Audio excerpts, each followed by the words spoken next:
Number 4، معاصی سے بچنے کا خاص اہتمام۔ ذوالحجہ کا مہینہ حرمت والے 4 مہینوں میں سے ایک ہے، پس اس کی حرمت کا تقاضا یہ ہے کہ اس میں ظلم اور گناہ سے بچنے کا خاص اہتمام کیا جائے، جیسا کہ ارشاد باری تعالی ہے،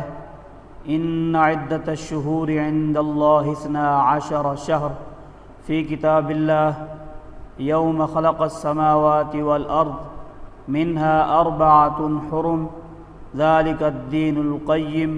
فلا تظلموا فیہن انفسکم۔ بے شک اللہ کے نزدیک مہینے گنتی میں 12 ہیں، اللہ کی کتاب لوح محفوظ میں جس دن سے اس نے آسمان و زمین کو پیدا کیا ہے، ان میں سے 4 مہینے ادب و حرمت والے ہیں، یہی دین کا سیدھا راستہ ہے، تو ان مہینوں میں اپنے آپ پر ظلم نہ کرنا۔ تفسیر جلالین میں ہے،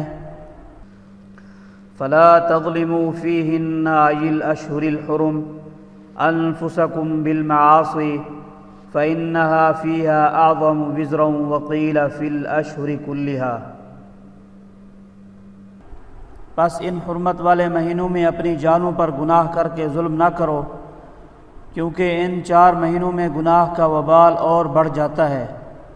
اور ایک قول یہ ہے کہ تمام مہینوں میں گناہ کے ذریعے اپنی جانوں پر ظلم نہ کرو۔